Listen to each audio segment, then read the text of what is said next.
No time for an introduction. Let's go ahead and get into it. Today we're going to be talking about Jerry William Jones. I'm going to call him Booty Hole Mouth. And before y'all come after me, there's a reason why his mouth looks like that, and you are going to like it. Anyway, let's get on with the story. Now, before we can actually talk about him, I actually got to do a little backstory on his parents. His parents' story starts in Miami in 1996. And by the way, I absolutely have no idea what his parents' name was. I couldn't find that nowhere, and it is what it is. So back in the 90s, there used to be an airline called ValueJet. Had a horrible reputation. Even the FAA, which is the Federal Aviation Administration, tried to get this airline grounded. Their safety measures were very lax. The workers were not trained. You get the idea. Anyway, May the 11th, 1996, ValueJet was leaving from Miami. Not sure where they were going, but they were going. This flight was packed out with 105 actual customers, 2 pilots, and 3 flight attendants. And of course, his parents. Now, before this plane actually left, they actually had everybody waiting for an extra hour because of technical issues. So the flight was supposed to leave at 1, it didn't leave till 2:04 p.m. Took off down the runway, headed out into the sky. At 2:10 p.m., 6 minutes later, they started smelling smoke inside the airplane. There was a loud bang, and then all of a sudden the airplane started losing power. The flight attendants came into the cockpit and was like, there's a fire, and all hell broke loose. There was a fire inside the cabin where all the people were. Now, I heard 2 different stories of why the fire started. First version, there was some hazardous material that was stored incorrectly and it combusted whenever they went up in the air. Second story was that it was a tire. That's where that loud bang came from. Whatever it was, something blew up on the plane. The captains called flight control and they were told to come back to Miami because they had only been gone for 6 minutes. They turned the plane around and got ready to head back to the airport, but they never made it. At 2:13 and 42 seconds p.m., the plane nosedived, going almost completely vertical at 507 miles an hour, straight into the Everglades. The impact was so violent, it didn't even explode. The only smoke that was there was just a smoke from the, actual plane as it was going down. But it didn't even blow up. It just hit the ground. Boof. Now, some of the people that actually died on plane, one was the San Diego's Charger running back, Rodney Culver. There was this singer/songwriter named Walter Hyatt. And there was this woman, her name was Del Marie Walker. She was the prime suspect in a murder that was going on in Georgia. I might look her up later, but for now, that's all you get. And of course, his parents. Now, ValueJet's reputation was already really bad at this point, but what did they do?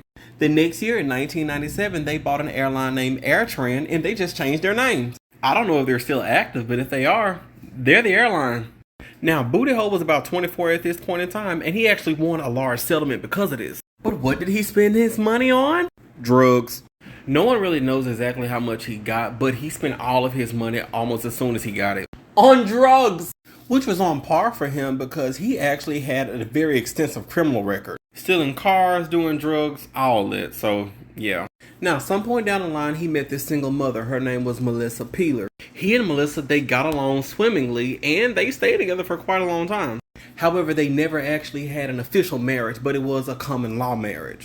They got along at first, but you got a junkie and a single mother. At some point, the relationship started to go crazy because he would start to roll up on Melissa like, girl, I'm finna kill you. And Melissa was like, no, you're not. And then they had a kid. And to the outside world, it seemed like he was a good dad. Everything was all smiles, and then he'd get around Melissa and he'd be like, girl, I'm finna kill you. And Melissa would be like, no, you're not. Then they had another kid.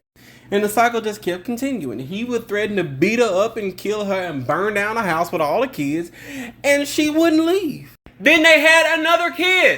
So she has 4 kids. 3 of them are by Booty Hole. But now at some point, Melissa finally got the message and she was like, you know what, we're done. I'm leaving you, Booty Hole. So she dipped. Thank you, Lord. But now at some point, I'm not sure what happened. I can only assume that maybe it was by drugs. But Jerry and Melissa, all the kids' parents, they lost custody of all the kids. So Melissa's mom and stepdad stepped in. Their name is Tom and Nola. Now, from my understanding, Melissa also stayed with Tom and Nola after she left Booty Hole, and they stayed beside her sister. Her sister's name is Georgia. So within, next door, the whole family was together. And then he started upping up the ante. He started calling her. He was threatening her like it got to another level. It was bad. But now that didn't stop Melissa because Melissa, she got a new boyfriend.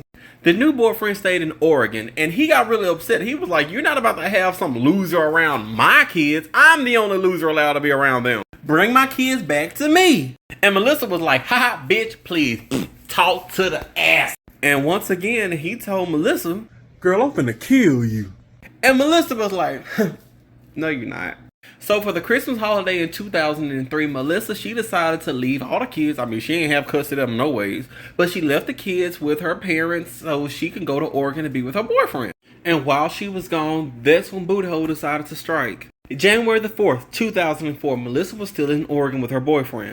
Around 11 a.m., Booty Hole went to the sister, Georgia, the one that stayed next door to the parents. He went to her house. He bust through the door and duct taped her arms behind her back.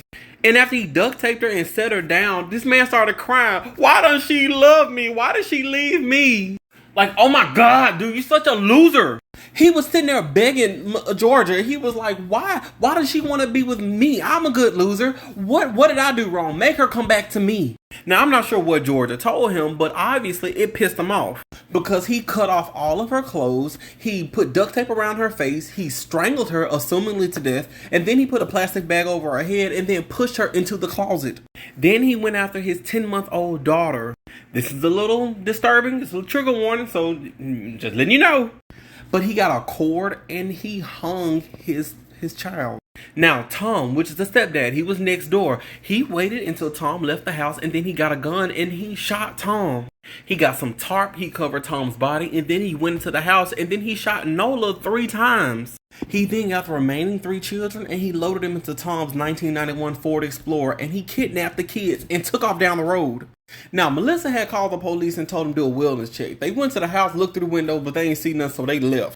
But then Booty Hole calls Melissa and he tells her, "Hey, I just killed your whole family and I got the kids here. And if you tell the police, I'm going to kill all the kids." So Melissa calls the police again. The police go back to the house. They bust through the door and that's when they find the scene.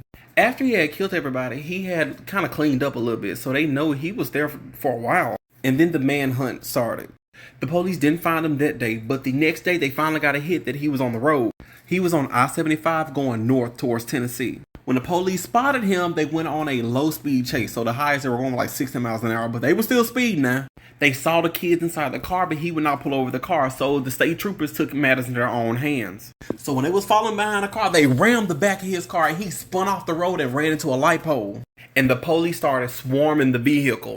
So he's surrounded by policemen. He has 3 kids hostages in the back seat. What does he decide to do?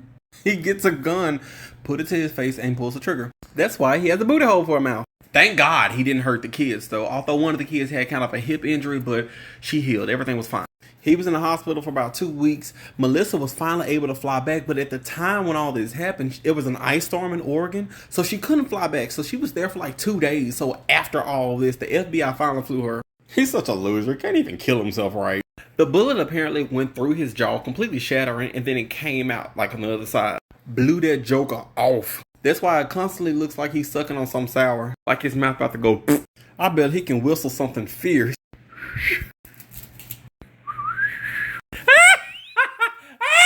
Anyway, he's in the Georgia Department of Corrections on death row since 2004. So, crazy, right?